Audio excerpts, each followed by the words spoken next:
So let's start off our book reviewing. Yeah. I'm going to start by talking about Brooklyn by Colm Tóibín. Colm Tóibín is an Irish author who lives in Dublin and New York. He's been shortlisted for the Booker Prize 3 times, has won many other awards including the Costa Book Award, and is a literature professor at Columbia University. Brooklyn was adapted into a film, which was released in 2015, starring Saoirse Ronan, and was nominated for 3 Academy Awards. Brooklyn was published in 2009, and a sequel titled Long Island, set 20 years later, is coming in spring 2024. I started reading this as a meme. And then guess who memed her way into being the meme? I'm the meme now because it was amazing. Oh, I'm so glad. I've never read it, but the movie is so good. So I love that you read it. The movie is so good. The book is so good. Hell yeah. So basically, like I said, I started this as a meme.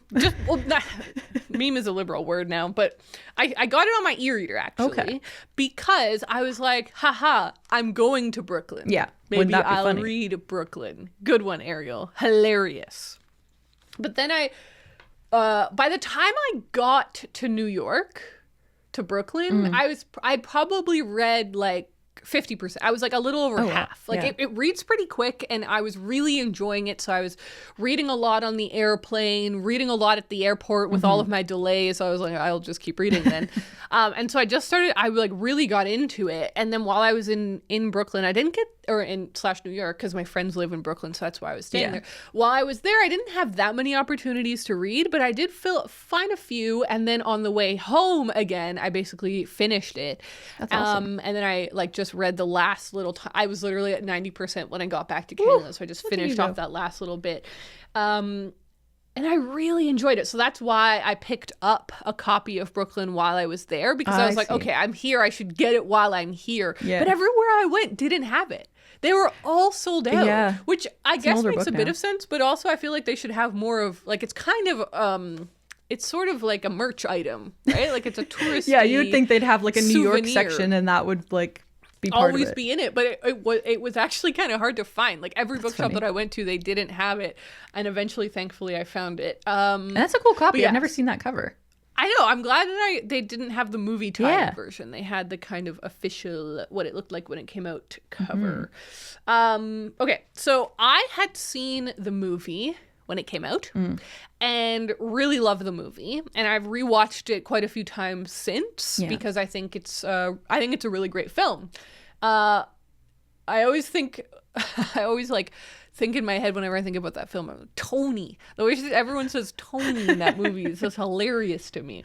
Anyways, it's the story of Eilish, who is an Irish girl living in a really small town post-war, and nothing's going well. Like, she just has so little opportunity to prosper. There's no jobs in her town. There's few opportunities to educate herself. There's and one thing that's not in the movie but is in the book is that she has 3 older brothers. In the movie, it's just the mom, her, and the sister. Yeah, that's a totally different vibe.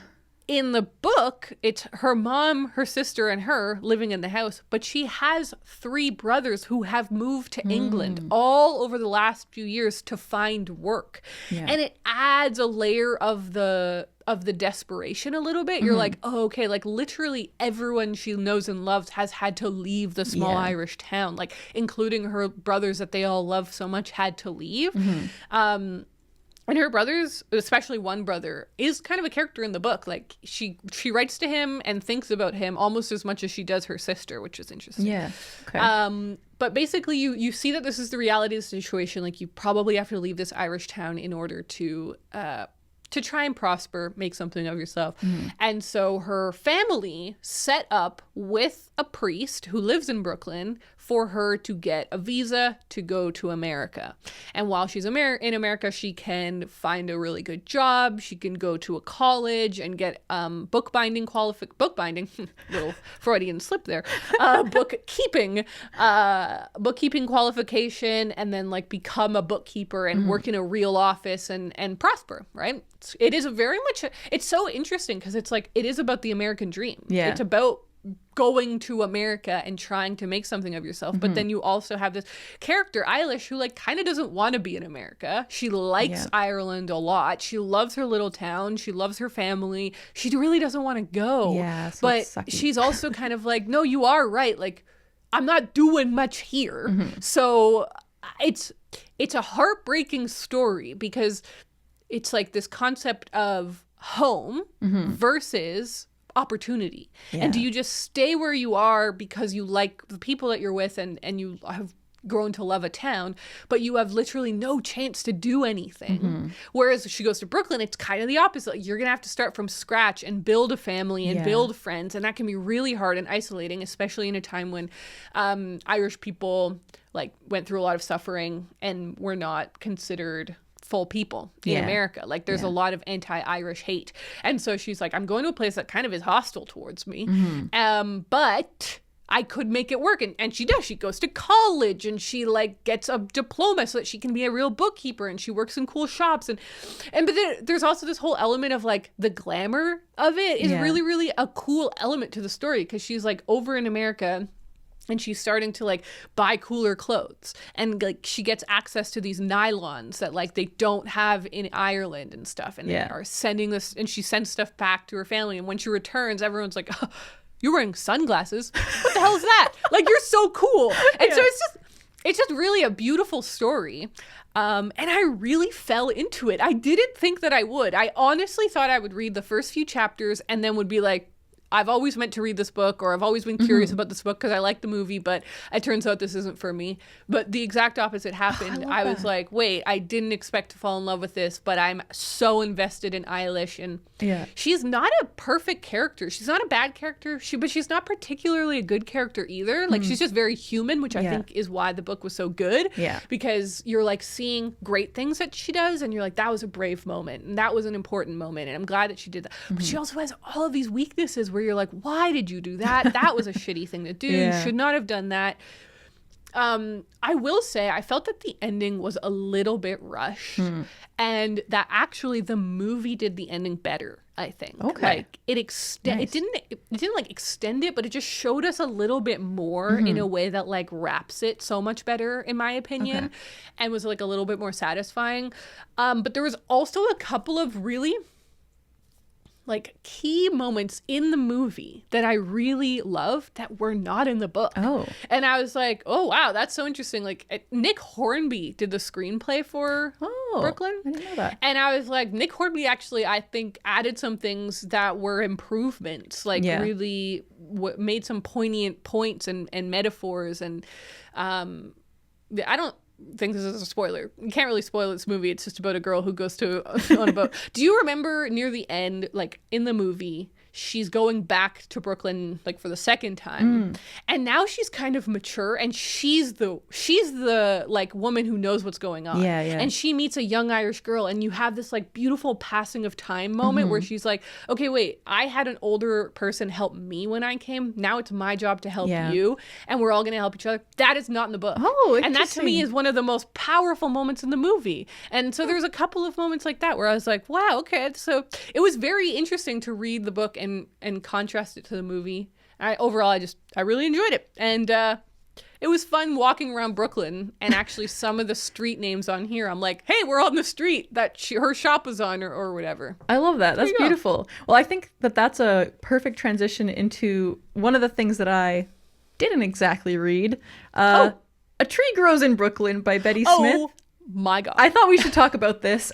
Totally. So after we last recorded, I sat down to read this book.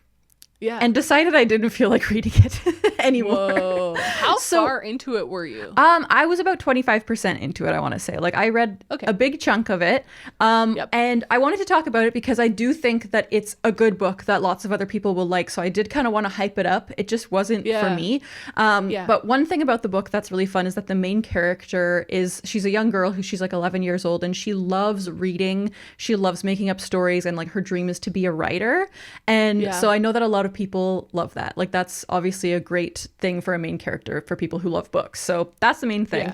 I also wanted to say the descriptions of Brooklyn in the 1910s were so good. Like if you love lush, like descriptive writing, this book definitely has that. Like it really put you there. And it almost kind of made Brooklyn feel like a cozy, like small town community almost. Like it was giving me like Gilmore Girls vibes somehow. I don't know why, but it was kind of giving me that vibe of like everybody knows each other. You know, the kids will like go to this little shop and like the shop owner knows exactly who they are and will be like, yep, here's a loaf of bread or whatever. Like it just was very like wholesome. So it just gave me Gilmore Girls vibes, which I know people are often looking for that type of thing. So I wanted to mention that. And it also has really interesting like family kind of dynamics going on because you've got two young kids and then their parents, and the parents are both like poor and are struggling to get by, and they both like work these, you know, tough jobs of like cleaning and all this kind of stuff.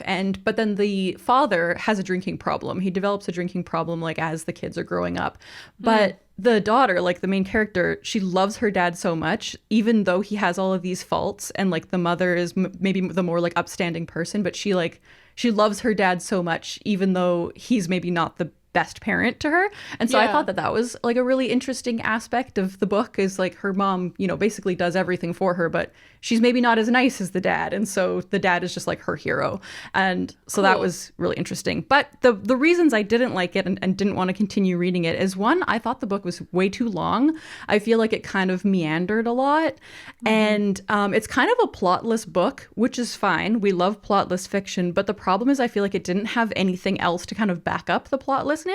Right. You know, you have to have, I think, either really strong characters or a really strong like vibe of some kind that will like make the plotlessness okay. And I felt like after 25%, I didn't really feel like the characters were like fully formed people. Like they just kind of felt flat. And I felt like a lot of the things that were happening were just like kind of happening to them without any reflection. Like it was, I don't know, it just felt kind of flat for me. It didn't feel like a robust story or book. Right. So it got to the point where I was like, this isn't worth it for me, but I really think it would be worth it for some other people. So I did want to shout that out. That's really interesting. Well, those are our views of two books about Brooklyn. Set in Brooklyn.